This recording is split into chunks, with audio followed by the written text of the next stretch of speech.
కృష్ణుని జన్మాష్టమి సందర్భంగా కృష్ణునికి ఎంతో ఇష్టమైన అటుకుల పాయసం తయారు చేసే విధానం. హాయ్ ఫ్రెండ్స్, నమస్తే, వెల్కమ్ టు. ముందుగా అందరికీ కూడా కృష్ణుని జన్మాష్టమి సందర్భంగా అందరికీ కూడా శుభాకాంక్షలు అండి. ముందుగా అటుకుల పాయసం తయారు చేసే విధానం, వాటికి ఏమేమి కావాలనేది చూసేద్దాం.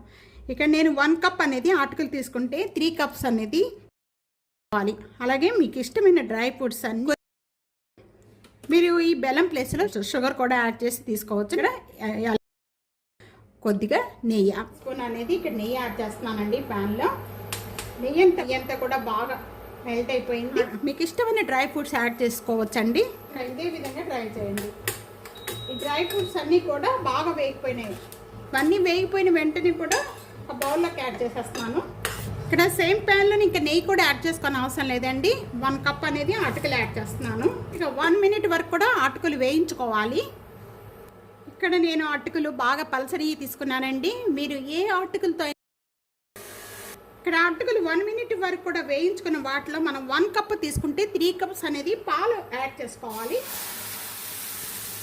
పాలు యాడ్ చేసుకున్న వెంటనే ఈ అటుకులు బాగా మెత్తపడేంత వరకు కూడా కలుపుతూ కూడా కుక్ చేసుకోవాలి. ఇక్కడ డ్రై ఫ్రూట్స్ యాడ్ చేసేస్తున్నాను. ఒక 1/2 కప్పు బెల్లం తీసుకోవాలి. బెల్లం కూడా దీంట్లోనే బెల్లం పౌడర్ యాడ్ చేస్తున్నానండి నేను. అలాగే ఇలియాచి పౌడర్,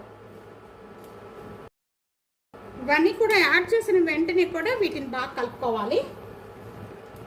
1/2 టేబుల్ స్పూన్ అనేది నెయ్యి యాడ్ చేస్తున్నాను.